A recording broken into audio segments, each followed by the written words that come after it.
Boa tarde, todo mundo. Eu tô tão ansiosa hoje em entrevistar o Krenak que eu cheguei aqui mais cedo do que sempre. Boa tarde, todo mundo. Nessa sexta-feira, direto aqui do Rio de Janeiro. Cheguei hoje aqui no Rio, cenário diferente. Olha lá o mar. Tô aqui nesse hotel que eu amo, no Fairmont, me arrumando e muito orgulhosa. Oi, Amelinha, muito orgulhosa de entrevistar aqui Ailton Krenak. Eu vou falar um pouquinho dele antes dele entrar, porque assim, quando ele entrar, eu vou usar todo o tempo só para entrevistar ele. Bom, Ailton Krenak, ele é um líder indígena, ambientalista, escritor, que pertence a uma etnia indígena chamada Krenak e é considerado uma das maiores lideranças do movimento indígena brasileiro, com reconhecimento internacional, inclusive. Ele recebeu também o prêmio Juca Pato, que é um prêmio muito importante aqui no Brasil, de intelectual do ano. Ele é ativista do movimento socioambiental e de defesa dos direitos indígenas, por isso que a gente vai estar aqui hoje junto. Ele organizou a Aliança dos Povos da Floresta, que reúne comunidades ribeirinhas e indígenas da Amazônia. Ele é comendador da Ordem do Mérito Cultural da Presidência da República e doutor honoris causa pela Universidade Federal de Juiz de Fora, onde ele, aliás, leciona 2 disciplinas: Cultura e História dos Povos Indígenas e Artes e Ofícios dos Saberes Tradicionais. Como eu gostaria de fazer esses cursos. Vamos falar com o Krenak se a gente não tem um jeito de fazer, talvez online. Esses 2 são cursos de especialização lá na Federal de Juiz de Fora. Ele é autor também de livros como Ideias para Adiar o Fim do Mundo, O Amanhã Não Está à Venda e A Vida Não é Útil. Olha aqui quem está comigo. Quem está comigo para cima e para baixo. Ideias para Adiar o Fim do Mundo. Bom, acho que agora eu já estou me sentindo preparada para a chegada do Krenak. Ó, tem mais gente. A Melinha quer fazer o curso também. Morgana, Krenak já entrou?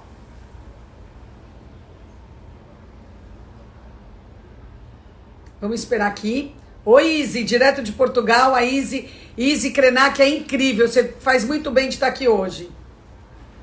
Raquel Guedes. Sim, é verdade. Tá todo mundo animado aqui com a chegada do Krenak.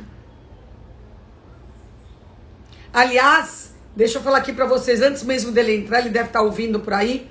Lulu Santos me mandou uma mensagem. Olha aqui, o Krenak tá aqui.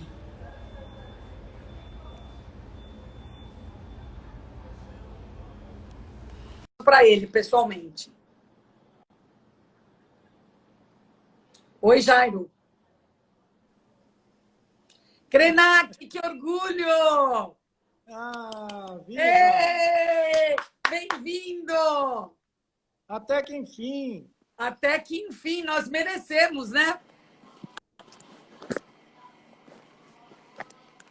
Olha quem tá aqui comigo. Estou vendo! Tá muito vendo? bonitinho esse livrinho na sua mão. Maravilhoso é esse livro, viu? Ele tem que estar em todas as mãos. Krenak, sabe quem me mandou mensagem hoje? Porque a gente postou que você ia participar dessa conversa comigo, Lulu Santos. Que bacana! Ele falou que é super seu fã. Um fotógrafo que é muito nosso amigo também, Maurício Narras, é muito seu fã. Fora milhões de pessoas que, quando eu falei que era você, ficaram muito felizes. Então, eu queria te dizer que é um orgulho para mim. E quero te dizer também que nessa pandemia, parece que ligou uma luz dentro de mim. Ai, que legal! Eu estou celebrando, fazendo que festa para lindo! o nosso encontro. Muito obrigada pela homenagem. Nessa pandemia, eu fiquei muito ligada na questão do antirracismo. E E eu queria muito conversar com você, porque parece que ligou uma luz em mim maior do que a que eu já tinha, bem maior, e eu tenho que entrar mais em várias causas. Uma das causas é a causa indígena, e ninguém melhor que você para falar comigo sobre isso. Krenak, quando você percebeu que não apenas você participava de uma aldeia indígena, de uma etnia, mas que você precisava entrar nessa questão e lutar por essa causa? Olha, eu acho que foi desde bem novinho, porque quando eu era adolescente, né, nessa fase de adolescência, a nossa aldeia, aqui na beira do Rio Doce, de onde eu estou falando com você, Aonde é ela isso, Krenak? Me fala. o Rio Doce é aquele rio que a lama da barragem de Mariana invadiu ele e desceu por 630 quilômetros, arrasando tudo, acabando com as beiradas do rio, com os ribeirinhos. Brumadinho. Não, depois é que veio o Brumadinho. Foi dois grandes desastres ambientais que Um foi aconteceram. Mariana, não foi? O primeiro foi Mariana. E depois, quando todo mundo achava que a coisa tinha passado, estourou a de Brumadinho, que foi um horror também. É como se você tivesse tido dois tsunamis de lama numa frequência assim, de um ano e pouco do outro. As pessoas não tinham nem conseguido ainda se recuperar, aconteceu o segundo desastre. Mesmo as agências dos governos, que achavam que estavam no controle, eles ficaram descontrolados. O Ministério do Meio Ambiente se descontrolou, todo mundo se descontrolou. E coincidiu também com um momento de mudança política na vida brasileira. A gente já estava arrastando uma crise feia, né? Dilma, Temer, e na transição do governo Temer para esse governo agora, do Bolsonaro, explodiu a lama de Brumadinho. A nossa lama foi no final do governo da Dilma, na saída da Dilma e na entrada do Temer. É como se fosse uma espécie assim, de comissão de frente, entrando para mostrar que o negócio ia ser podre. E a lama é tóxica, né, porque ela ficava com muito produto químico guardado durante muito tempo, aquilo virou uma bomba. Desceu pelo rio matando peixe, matando gente, e foi matar tartaruga marinha lá em Abrolhos, né? Foi até o mar. Nossa, é porque foi, né? Foi um susto. Se a gente não tivesse nenhum problema, se a gente estivesse vivendo assim as mil maravilhas e acontecesse aquele absurdo, nós já íamos ficar chocados. Mas a gente já estava mesmo abismado quando aconteceu aquilo, piorou mais ainda. E na minha adolescência, esse território aqui, que agora foi arrasado pela lama, vai completar 5 anos agora, no dia 5, e nessa época aqui era uma área fértil e ela era muito disputada pelos fazendeiros, igual o Mato Grosso agora, na década de 60. E os fazendeiros daqui estavam expulsando os índios, igual eles fazem com os Kaiowá-Guarani lá do Mato Grosso do Sul, pessoal da soja. Aí eles entraram aqui, botando para quebrar. E na minha infância e adolescência, as nossas famílias foram literalmente enxotadas do nosso território e muitas famílias tiveram que fugir daqui. Então, desde essa época, eu despertei para uma situação crítica que era assim, ou a gente furava essa bolha de invisibilidade e se comunicava com o mundo, saía daquela ideia local, regional, e atinava com a ideia de um mundo, um planeta, uma terra, um mundo. E eu comecei a pensar mundos muito cedo. Inclusive, eu ia te perguntar uma coisa que vai junto com isso, né? Quando você se descobriu politizado, é a mesma coisa, né? Uma coisa tem a ver com a outra, né? Foi ao mesmo tempo. É uma espécie assim, de despertar para uma realidade que não é muito visível para todo mundo. E eu acho que é um pouco parecido com o que aconteceu também com o Betinho, que fez aquela campanha da fome, que sempre teve essa consciência. O Chico Mendes, que levantou na floresta para fazer a Aliança dos Povos da Floresta junto comigo, que a gente fez aquele movimento que reuniu os índios, os ribeirinhos. Naquele tempo, a gente tinha muito mais esperança. Digamos que o mundo era mais inocente. E o mundo foi piorando. E na Eu ia te medida que o mundo perguntar foi... isso. Eu ia te É, perguntar que daquela inclusão do capítulo dos índios da Constituição em 88, o que aconteceu no Brasil de lá para cá e no mundo? Piorou, né? vamos imaginar que a gente teve uma lua de mel ali na virada da década de 80 para 90, imaginando que a gente ia virar uma democracia. O Ulisses Guimarães falava que a nossa Constituição era cidadã, e tinha alguns homens, né, alguns cidadãos assim com estatura de cidadão. Eles não eram bandidos, pelo menos não assim declarados. Eram cidadãos. Então, aqueles cidadãos, eles convocavam a ideia de uma sociedade plural e que podia ter um concerto assim, de interesses comuns para a gente se constituir uma comunidade de brasileiros com diferenças, né, com diferenças de origem, com diferenças de classe e tudo, mas sem virar uma guerra civil. Ninguém imaginava uma guerra civil com aquele contexto da década de 90 começando. A gente foi capaz de fazer o impeachment do Collor sem ninguém cair na baixaria. Né? Foi um Não teve uma gota processo... de sangue. vamos dizer que foi um processo republicano, cidadão. Né? O mandato foi questionado e a vida política do país prosseguiu sem sabotagem. Quando a gente virou o final da década de 90, parece que a gente foi perdendo a capacidade de refletir sobre o Brasil e começamos a formar esses guetos. Foi aí que o Rio de Janeiro desceu a ladeira também. Cabral, Garotinho, Garotões. Então foi virando aquela tragédia tropicalista. Eu estou aqui no Rio de Janeiro, não sei se dá para você ver. Ali é o mar. Eu cheguei hoje, né? Eu moro em São Paulo. Eu cheguei hoje aqui no Rio para passar 3 dias, meio trabalho, meio descanso. E são duas civilizações muito diferentes, Krenak. Claro que o Brasil é todo diferente. Eu acho incrível toda essa diversidade. Mas é que o Rio e São Paulo é muito colado. E é outro mundo, é outro mundo. É tudo diferente. Como é que. E o Brasil, com esse tamanho todo, como você acha que é possível da gente conscientizar o brasileiro para essas questões Então, essas questões que você tanto fala, dos é, índios, das comunidades ribeirinhas, da natureza, das florestas, de tudo?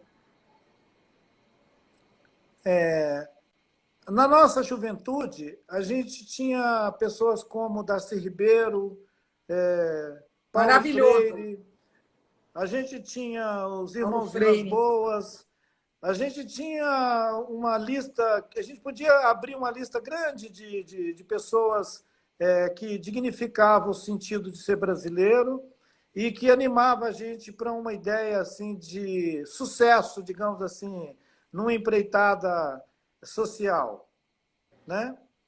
E essas diferenças, essas desigualdades, elas eram reconhecidas como uma espécie assim de herança da nossa fundação colonial e desigual, uma sociedade que foi constituída em cima Deu do uma travada. trabalho escravo. E uma constelação de povos que foram destituídos da vida na Voltou, terra, voltou. igual. Então, foi muita desigualdade. A ideia da reforma agrária, a ideia de que a gente tinha que fazer uma reforma agrária, as diferenças territoriais fossem um pouco mais equilibradas. Ela 60 anos e você nem ouve mais aquelas expressões tipo latifúndio. Parece que latifúndio virou uma expressão do passado, mas ela virou uma realidade presente na questão social brasileira, porque a terra agora ela virou um ativo do capital financeiro e pessoas comuns não têm acesso à terra. Uma família que quiser ser voltada, sair da cidade e ir para o campo e viver da agricultura, ela só vai poder fazer isso se ela se associar com muitos outros para poder comprar uma terra. Vai ser difícil, porque terra virou capital especulativo no Brasil descaradamente. Sim. E o Estado brasileiro facilitou isso. Né? Mas não é no mundo inteiro, Krenak? Não é no mundo inteiro? Olha, não é no mundo inteiro. Na África, por exemplo, tem uma especulação sobre terras, mas são grandes corporações, tipo a China vai comprar terra na África, né? Alguns outros países que não têm terra, não têm território para desenvolver algumas atividades de produção de monocultura, eles vão para lá. Quando teve aquela história de fazer o diesel, de fazer o combustível das palmeiras, né? Da palma, né? Eu lembro. Das palmas. Teve estrangeiro comprando terra na África para fazer plantation, para plantar milhares de hectares daquilo. Como a economia é a dinâmica da coisa, tem hora que eles entram, tem hora que eles saem. Então, o estatuto da terra não é o mesmo durante 10, 15 anos. Ele muda com capital especulativo, é uma bagunça. Aqui no Brasil, não. Aqui no Brasil tem uma herança colonial muito esquisita, que é a do Estado brasileiro renunciar à sua função de ordenador, né, da questão territorial, da questão de fronteira nossa, e deixar a livre empresa governar. Há 20 anos, há 30 anos atrás, começou a sair brasileiros daqui para invadir o Paraguai. Você sabia disso? Não. Ora, quando a disputa de terra no Brasil ficou feia mesmo, aqueles proprietários de terra que não podiam ter grande extensão territorial, que não podia ter 100, 200 mil hectares, eles começaram a ir embora para o Paraguai e ocupar a fronteira do Brasil com o Paraguai até o ponto de criar uma crise política do Brasil com o Paraguai, porque é o que eles chamavam de brasiguaios. Tanto que tem os brasiguaios, né? Os brasiguaios eram fazendeiros do Brasil que compravam terra barata no Paraguai e foram ocupar o Paraguai e começaram a construir, a instituir, inclusive, uma espécie de preconceito contra o povo local de lá do Paraguai e colonizando o Paraguai. O Brasil foi colonizar o Paraguai, foi uma vergonha. E isso no tempo do Fernando Henrique. Sabe o que eu ia te perguntar? Qual dos últimos governantes você acha que entendeu um pouco a questão indígena?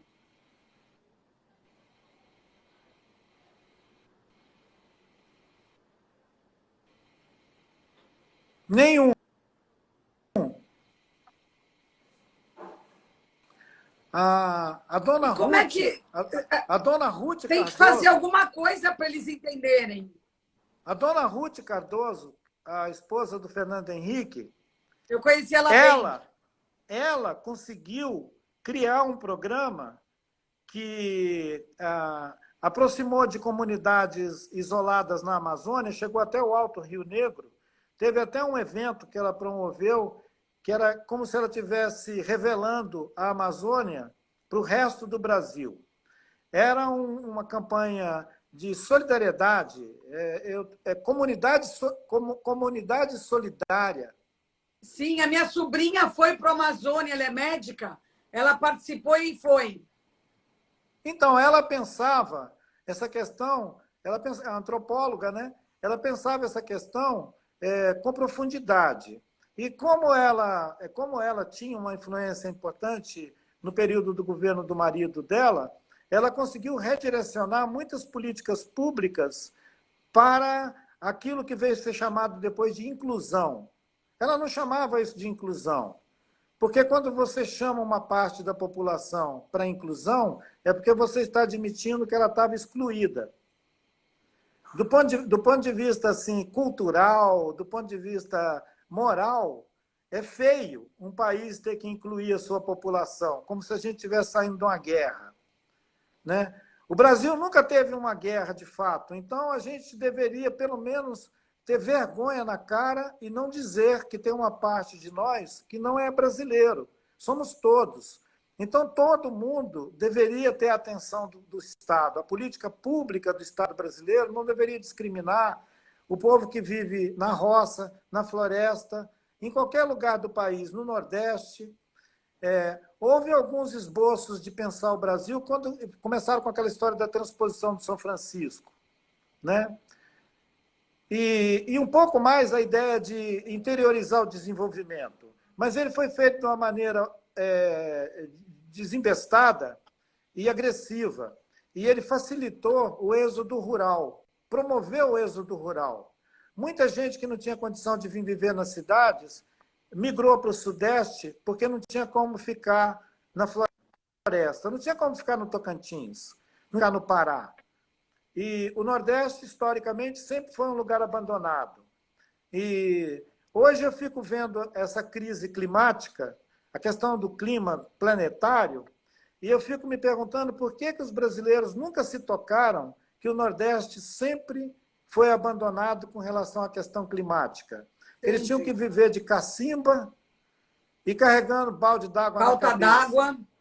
A gente sempre quis manter um pedacinho de miséria como se fosse um reduto da nossa falta de amor mesmo uns com os outros. Krenak, uma vez você se vestiu de branco, né? De terno branco, você pintou de preto, né? Sim. Era em defesa da emenda das nações indígenas, era isso, né? O que você faria hoje? O que você faria hoje para chamar atenção? É o capítulo que tem na nossa Constituição hoje. Tem um capítulo inteiro dos direitos dos índios na Constituição. Ele nasceu daquele gesto. E o que você faria hoje para causar mesmo alerta? Eu acredito que isso não funciona mais. Nós estamos nos tornando uma sociedade cínica. Os gestos estranhos não são mais percebidos como uma coisa que acusa. Os gestos espontâneos são banalizados. Então, assim, nós estamos ficando uma sociedade cínica. E aí nós nos comparamos, digamos assim, ao que está acontecendo no mundo inteiro. O mundo está ficando cínico. O Trump, com aquele tupete loiro dele, ele escancara a imoralidade de fazer política. Fazer política hoje é ofender ao outro. É ofender o outro, é humilhar o outro, degradar o pai lá nos Estados Unidos. É um péssimo exemplo sobre a ideia de democracia. Nos últimos 20 anos, os Estados Unidos queria exportar a democracia para o mundo. Para o Oriente Médio, para a Síria, para o Líbano. Eles queriam imprimir a ideia de democracia no mundo. E eles fizeram isso à custa de invadir os outros, predar a vida alheia. E na América Latina, onde os Estados Unidos sempre teve uma atitude muito ambígua, ele declaradamente agora quer que a América Latina se lasque. América Latina. O Mercosul, essas políticas de conciliação interna na América do Sul, os Estados Unidos só detona. Então, nós estamos em sóis quando a gente pensa democracia.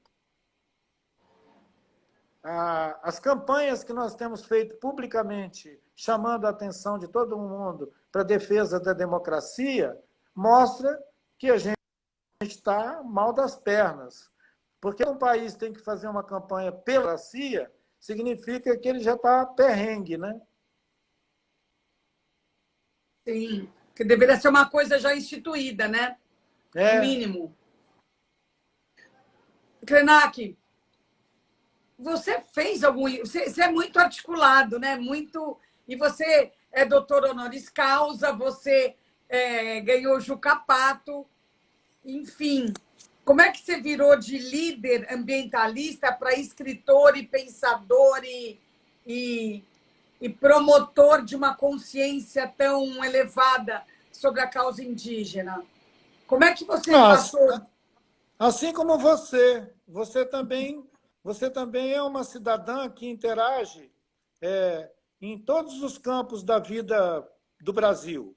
Você não precisa de ser vereador, prefeito, governador. Você só precisa ser cidadão. Eu despertei para a ideia de cidadania muito cedo. Tem um documentário, a partir da Constituinte de 88, que o título dele é Índio Cidadão.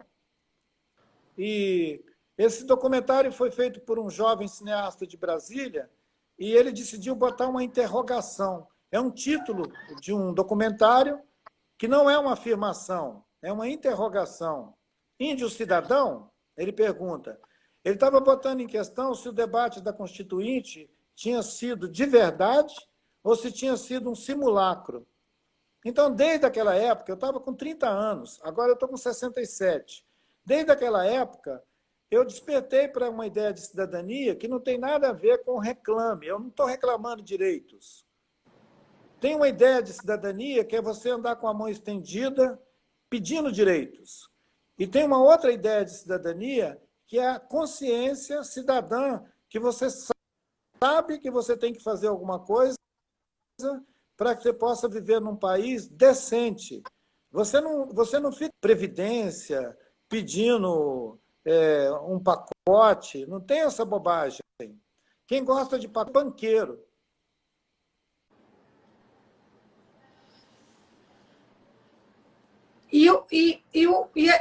O seu livro, né? Os seus livros, eu não sei se todos, são baseados em discursos que você fez, aulas que você deu em Portugal, é isso? Olha, na verdade... Esse aqui né?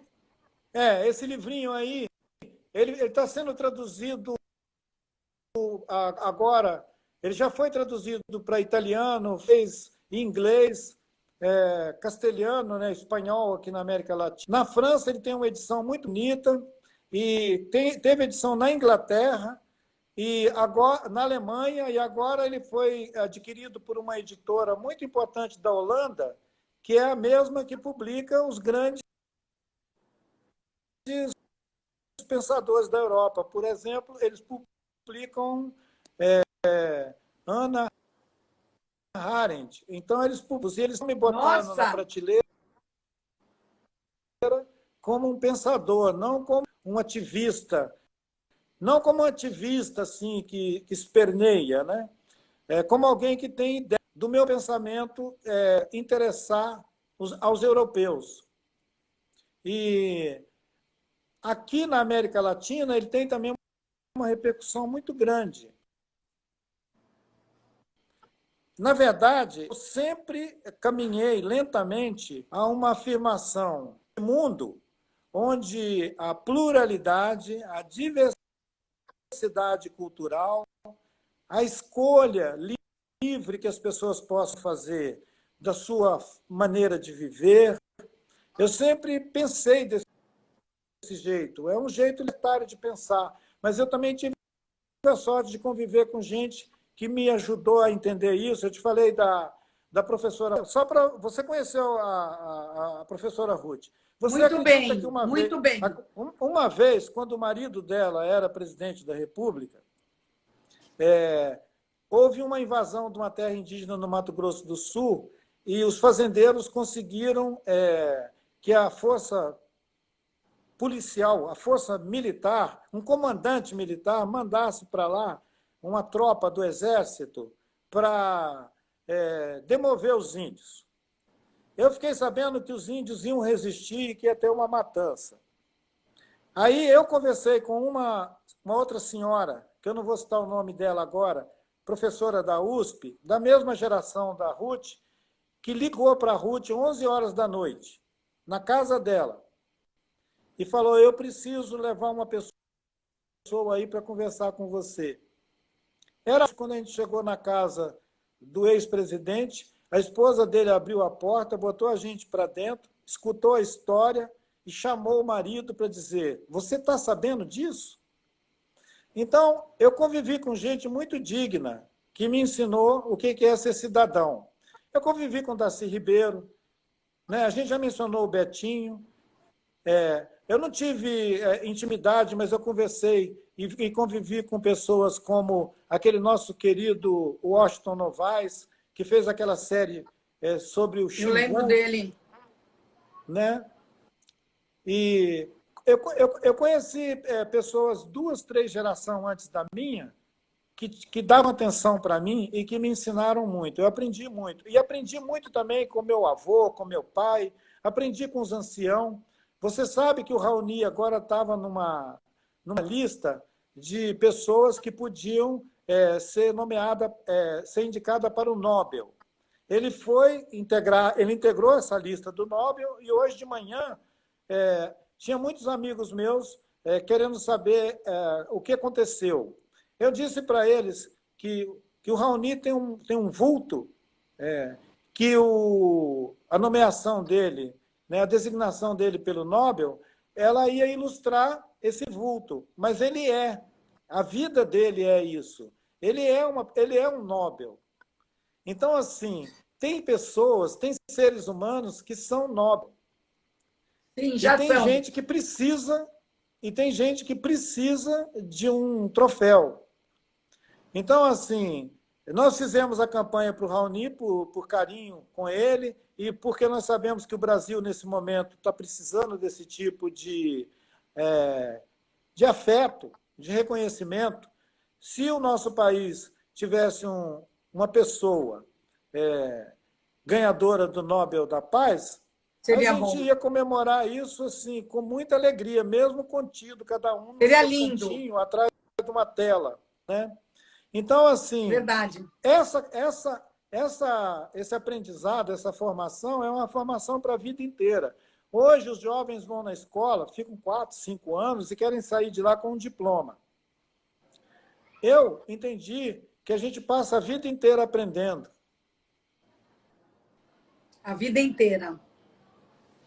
Krenak, por que você acha que existe esse abismo tão grande entre a população em geral e os povos indígenas? De onde vem essa distância, esse preconceito ou essa falta de conhecimento? Não tem um jeito que a gente possa colaborar para isso, para essa distância diminuir? E que nem a gente está fazendo em relação ao racismo, os negros, que a gente está se esforçando para isso. Como que pode fazer isso em relação aos indígenas? Na Austrália, que é também um país que foi colonizado, aliás, ele foi colonizado tardiamente. 300 anos depois que o Brasil já era colonizado, a Austrália começou a ser colonizada. E os povos de lá, que são chamados aborígenes, eles sofreram todo tipo de terrorismo e sacanagem para eles morrerem, sumirem, para eles acabarem. Ora, a Austrália conseguiu dar um pouco em cima dessa história degradante e o primeiro-ministro pediu perdão aos povos nativos. Aborígenes. Pediu perdão e imprimiu políticas de reconciliação do Estado com as populações originárias.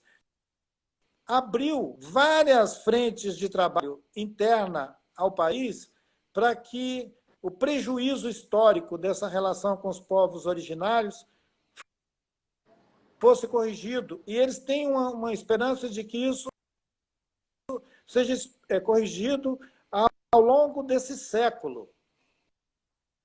Não é uma palhaçada de uma política de 5 anos ou de 10 anos, mas é para a vida e reconciliação também interna de um povo colonizado, é para a vida inteira. Você viu nos Estados Unidos agora essa aberração do Trump mandar tropas nacionais atacar nos regionais que não adotam a mesma postura racista dele contra o povo negro nos Estados Unidos. Ora, os negros nos Estados Unidos eles têm uma expressão econômica, cultural, política.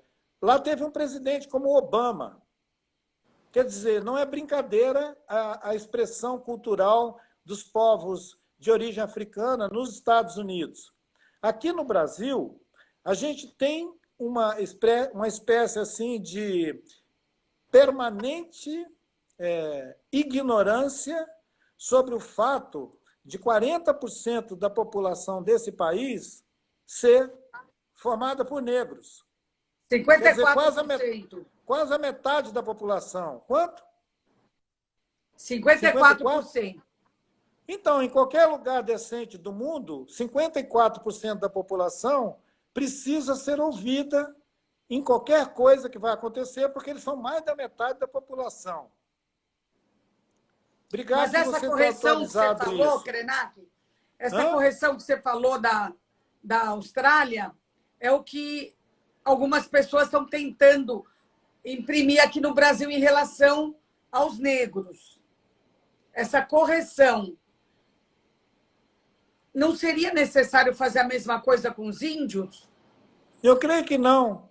Eu creio que a história dos povos originários daqui, dos povos indígenas e dos nossos irmãos que foram trazidos na marra para serem escravos aqui, elas não podem ser percebidas como uma mesma condição, né? O Estado brasileiro ele deve um tipo de conciliação com todos os afrodescendentes e tem que instituir uma política reparatória, né? É um sentido de justiça reparatória. É um debate sobre isso. No caso dos povos indígenas, eu acho que a questão é uma questão que não pode ser percebida só nos termos do sistema jurídico e da lógica do Estado e do capitalismo, porque senão eles iam indenizar os índios, pedir desculpa e continuar a mesma barbárie. O povo indígena diz que a terra é nossa mãe. Para conciliar com os povos indígenas, tinha que parar de predar a nossa mãe. Eu te falei que eu estou à margem de um rio que foi destruído pela mineração. A mineração é uma atividade econômica tão celebrada quanto o agronegócio. São duas atividades que destroem a terra, que destroem a floresta, estão botando fogo no Pantanal, acabando com o Cerrado, ameaçando a Amazônia, porque esse tipo de economia ele preda o corpo da nossa mãe, que é a terra. O pensamento indígena ele não se engaja numa ideia de que nós vamos nos tornar sócio de um projeto colonial. Nós não aderimos ao projeto colonial. A gente tem uma questão grave que a gente vai ter que pensar ela com honestidade, e eu não seria leviano de fazer um comentário dizendo se o Brasil fizer uma política de inclusão, ele vai se reconciliar com o povo indígena. O Brasil. E genocídio não tem conciliação. Genocídio é genocídio. Até hoje a Alemanha morre de vergonha do que ela fez, do Holocausto. Eles vão ter que carregar essa vergonha para sempre. A vida não tem compensação, não. É por isso que eu escrevi um livrinho, depois desse azulzinho, um outro que fala: a vida não é útil. É uma coisa. Eu vou querer já já que você me explique cada um dos livros. Mas antes disso, eu quero te perguntar uma outra questão que veio para a gente. E sobre essa evangelização, essa chegada da religião nos povos de outra religião que não a dos povos indígenas, o que está acontecendo? Como é que isso está acontecendo e como é que isso é recebido? Ora, quando você era menina, você foi na escola e viu um manual de educação que o evento que inaugurava o Brasil era uma missa. É a primeira missa do Brasil.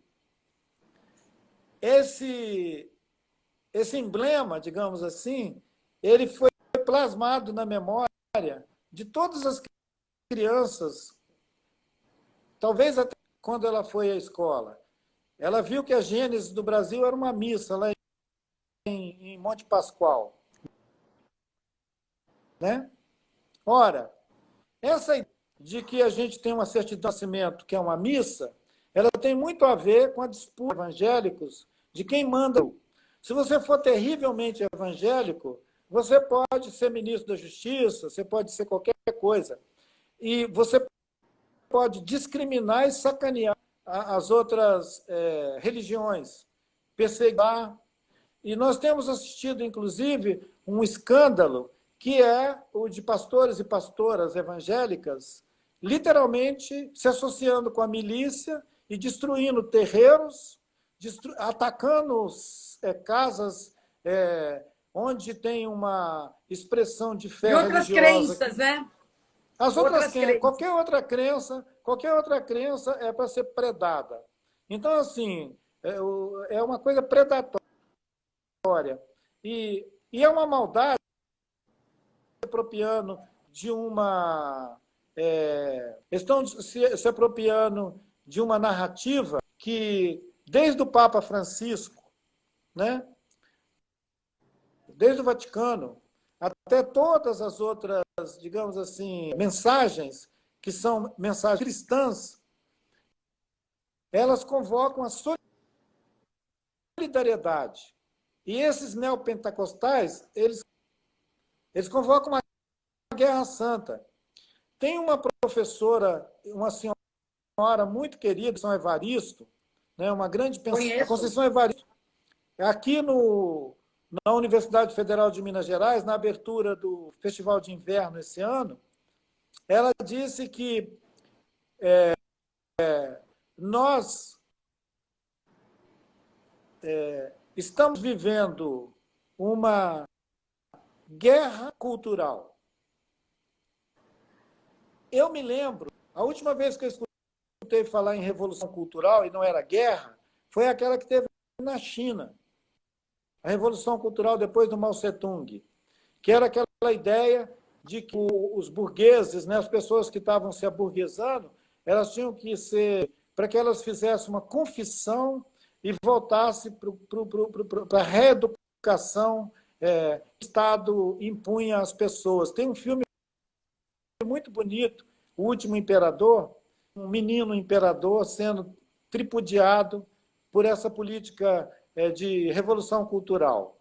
É uma espécie de negacionismo. É um negacionismo. Você nega a ciência, você nega a realidade e impõe um dogma. Vendo, como disse Conceição Evaristo, nós estamos vivendo uma guerra cultural, onde a arte, a cultura e a própria ciência são aviltadas. As universidades são abusadas. Nós sabemos que sofrendo agora o constrangimento de não poder nomear seus reitores sem atender ao critério de uma lista que, eventualmente, vai botar um reitor alinhado com o governo. Então, nós estamos vivendo um tempo de censura e vivendo um tempo de a irritação e a falta de solidariedade.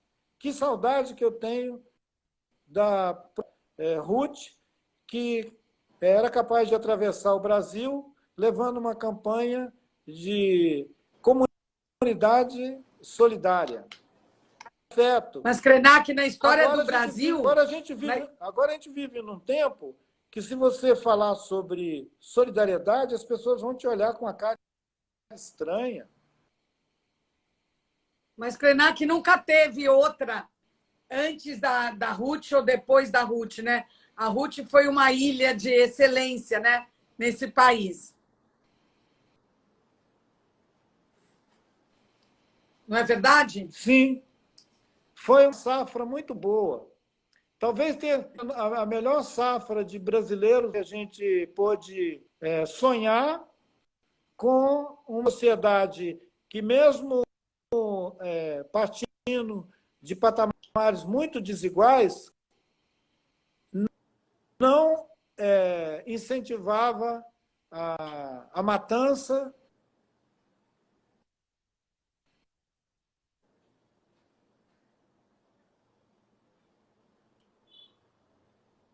Deu uma travada de novo. Vamos esperar voltar.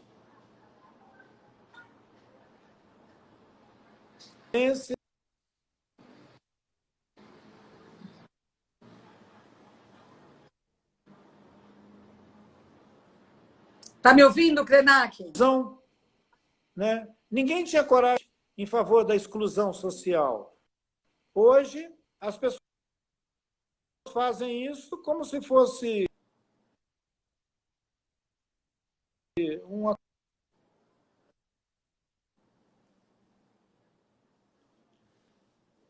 Krenak, eu tá falhando um pouco. conversa de boteco, né? Eu queria que você falasse de Oi. Eu queria que você falasse de todos os seus livros. Um pouquinho de cada um, pode ser? Deu uma rodadinha, mas tudo bem. Sim, quando a gente tem esses encontros que consegue atravessar... Voltou?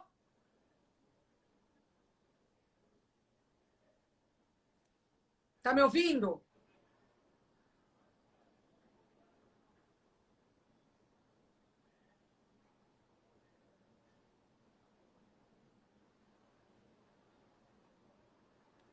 Tá me ouvindo?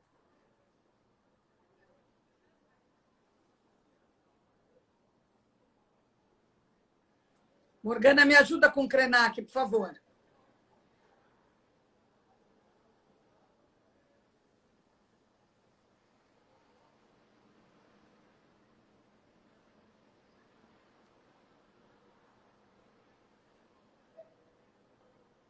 Tá me ouvindo?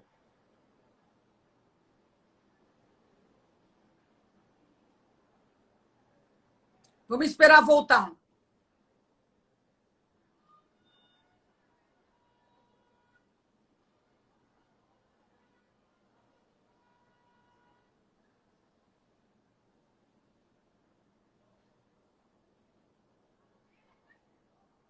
Tá me ouvindo, Krenak?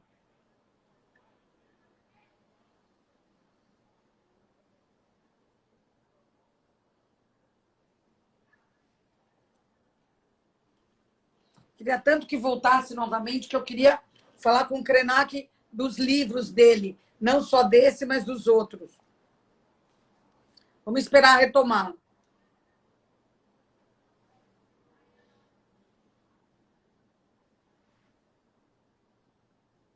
Krenak, você consegue pôr o 4G em vez de pôr o Wi-Fi?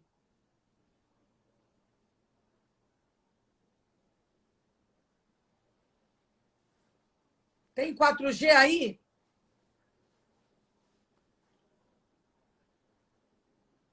Não, não estamos falando de partidos. Assim como a live vai ficar salva, sim. A live vai ficar salva no IGTV do Glamorama e no meu IGTV, Joyce Pascovitch. A gente não está falando de partido, não.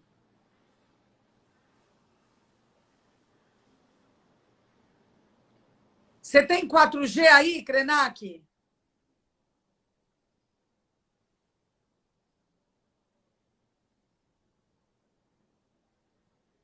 O Krenak está falando que eles tentaram buscar o melhor, sim.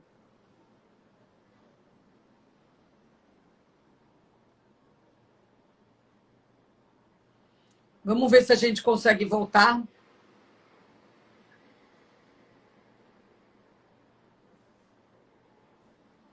Parece que depois das 6 horas tudo fica mais complicado na internet. Parece que 6 horas vem todo mundo.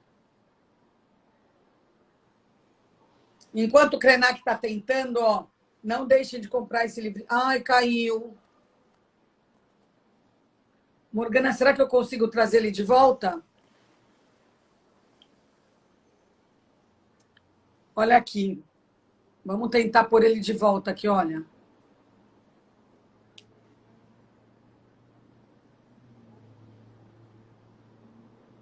A conexão não é fácil na aldeia. Krenak? Não, oi, estou te ouvindo, estamos aqui. Opa! Vamos aproveitar, por favor, fala um pouco desse livro, fala um pouco dos outros, do A Vida Não É Útil. Então, na verdade, esses livros, eles são o desenvolvimento de uma ideia acerca da nossa realidade no Brasil e da nossa inserção no mundo, da questão climática, da questão ambiental, de tudo que está acontecendo no planeta. Mas eu queria fazer um comentário porque algumas pessoas acharam que a gente estava rendidos a uma ideia de partido. Em nenhum momento da nossa conversa eu pensei em qualquer partido, eu estava pensando em pessoas. Mas é muito interessante, eu devo ter muitos amigos meus que são de alguns partidos e que devem ter se sentido assim, magoados porque eu estava fazendo referência a algumas pessoas, né? Eu sei lá que partido que era o Betinho, eu sei lá que partido que era o Darcy. Ribeiro. E quando eu falei da Ruth, eu não estava falando de que partido ela era, eu estava falando da pessoa que era. Da antropóloga. Mas como nós estamos vivendo uma intolerância muito grande no nosso país, as pessoas, se eu falar que o seu óculos é bonito, eles vão pensar que eu estou fazendo propaganda da ótica. Então, assim, vai dormir com um barulho desse. Vai. Eu nunca fui de partido nenhum, né? Eu espero que as pessoas evoluam e que sejam capazes de entender que partido é mais ou menos como um time de futebol. Quando eu vejo o pessoal do Atlético e do Cruzeiro dando porrada um ao outro no meio da rua, eu fico numa tristeza, porque partidos também têm a mesma vocação. Religião, futebol e política. Então, assim, acho totalmente pobre você acompanhar um debate marcando as pessoas porque elas são de direita, de esquerda, porque elas são negras, porque elas são gay, porque elas são índios. Tudo isso é uma bobagem. Se alguém pegar os livrinhos Ideias para Adiar o Fim do Mundo, O Amanhã Não Está à Venda e A Vida Não é Útil, eles vão ter a oportunidade de entrar em contato com o pensamento de uma pessoa, de um sujeito coletivo, que preferiu não fazer parte de nenhuma desses clubinhos e que chegou ao ponto de botar em questão a própria ideia de um clube geralzão da humanidade, né? Um clube muito medíocre, aliás, né? Um clube de bilionários que pode mandar nave para o espaço e cogitar de criar uma colônia em Marte. Isso tudo, para mim, gente, é muita pobreza. Nós precisamos evoluir. Daqui a pouco eu vou ter a oportunidade de ter um encontro com uma pessoa que eu gosto muito, que é o André Trigueiro. Nós vamos falar no encerramento, vamos falar juntos no encerramento de uma semana de ideias, exatamente de ideias que nos possibilita habitar a Terra de uma outra maneira, menos disputada. A gente falou da disputa da terra no sentido fundiário, mas hoje a terra está sendo disputada no sentido também da subjetividade, do imaginário. Quando a gente fala de outros mundos possíveis, primeiro a gente tinha que olhar para nós mesmos e ver se nós nos tornamos possíveis. Se a gente não tiver tolerância uns com os outros, nós vamos nos matar todo mundo. E às vezes, quando eu perco a minha paciência, eu digo para essas pessoas intolerantes, vocês estão achando pouco? Então vamos logo para a guerra e para de conversa fiada. Te entendo.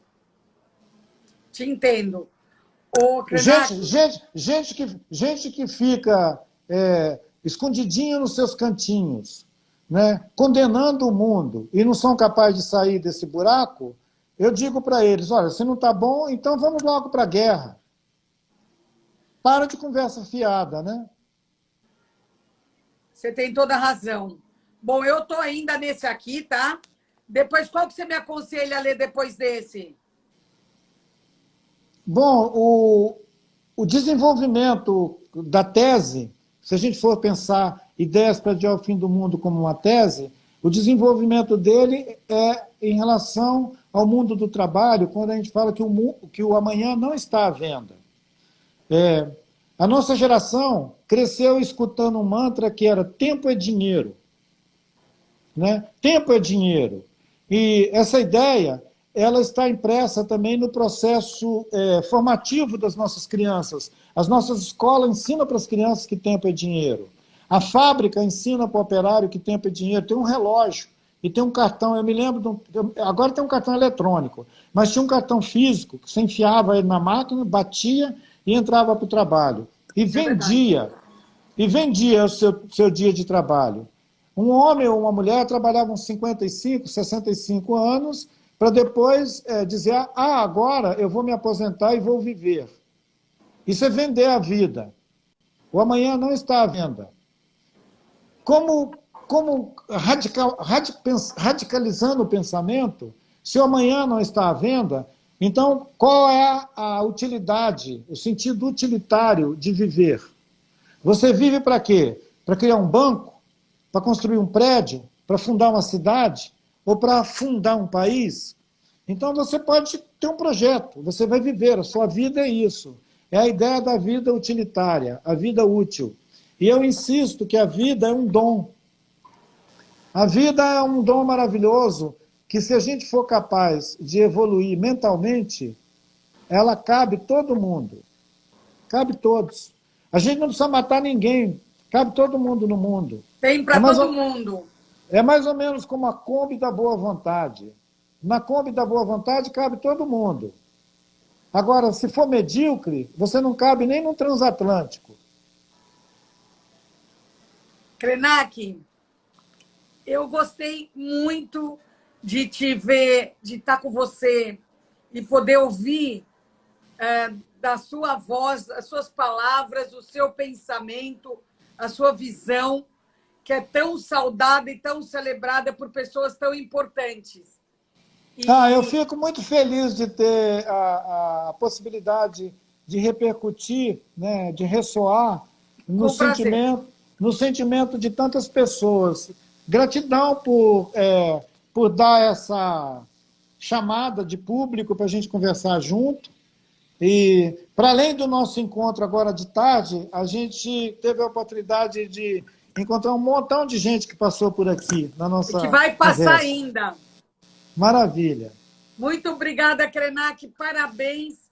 Orgulho de você, que você continue essa trajetória e a ser esse farol que ilumina o nosso pensamento e a nossa vida. Viva, querida. Fique bem. Até a próxima. Isso. Tomara que a próxima seja fisicamente, Joyce. Eu vou gostar muito. Um beijo para você. Outro carinho. grande. Tchau, Krenak. Obrigada. E para o Lulu também, que mandou um abraço, a gente manda para ele. Vou falar para ele. Abraço. Eu quero te visitar um dia na aldeia, tá? Vai ser muito bom. Vai ser muito legal mesmo. Venha comer amora aqui no nosso quintal. Vou sim. Deixa melhorar as coisas, eu vou te procurar. Antes disso, a gente não vai para a praia, tá bom? Não. Beijo. Não. Beijo, Viva. Obrigada. Maravilha, que legal. Muito bom. Viva, viva. Que maravilhoso, Ayrton Krenak. Nossa, Ayrton Krenak, muito, muito bom. Nossa, que lindo ouvir ele falar. Eu vi várias pessoas aqui, Verane, Biaidar, vi Majô, tanta gente legal passando para ouvir esse pensador, esse farol, para iluminar essa questão que a gente sabe tão pouco, né? Sobre os índios, sobre essas comunidades todas, sobre tudo isso que o Krenak pensa e esclarece para a gente. Que bom, Cássio, que você gostou. Muita gente bacana. Bruno, que bom. Tem pessoas que não consigo nem ver o nome aqui, mas eu fico feliz que vocês estavam juntos aqui, que vocês aproveitaram e eu estou mais iluminada depois de ter tido a chance e a possibilidade desse encontro com o Krenak, a quem eu respeito muito e que eu acho que a gente tem muito a aprender com ele. Obrigada, boa noite, bom fim de semana, bom feriado. Até a semana.